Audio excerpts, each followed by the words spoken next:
Puji Tuhan, sekali lagi kita bertemu baru. Lalu kita berkenang ke cerita bab pemungkal bagi 14 ayat 17 untuk angka 24. Ianya berkenang ke cerita Melkisedek berkat ke Abram. Ayat ke-17, lebu Abram pulai, udah bekau ya tinggalah kedolama engau sidak rajah bukai ti setanah engau ya. Dia rajah negeri Sodom lalu ngamat ya ngagai lebak sabih ti dikumai lebak rajah.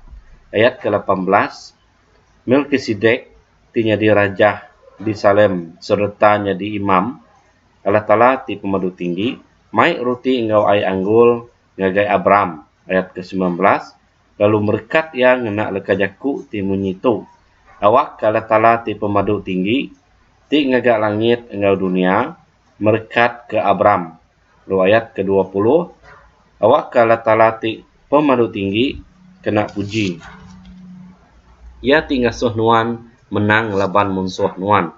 Abram meri Melkisedek sebagi ari 10 bagi semua utai ti udah uliah ya. Lalu ayat ke-21, udahnya rajah Sodom berjaku engau Abram. Ngasuh ya naruh semua pelepasan ti udah uliah ya. Tang mulai ke semua anembiak ya ti udah kena tangkap.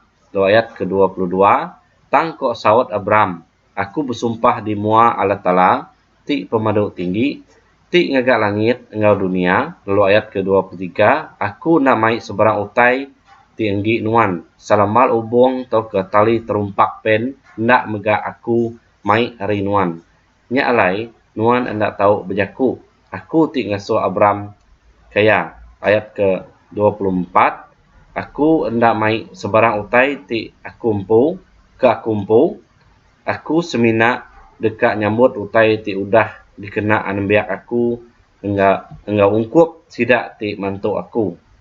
Enel eskol engau memberi belak dekat ngambil ungkup sidak. Lalu tu aja kita berkenang ke cerita Melkisedek merkat ke Abram bagi 14 ayat 17 untuk ngagai 24. Harap ketara merkat kita semua. Lalu kita dekat bertemu baru bak lamar ke Bukai.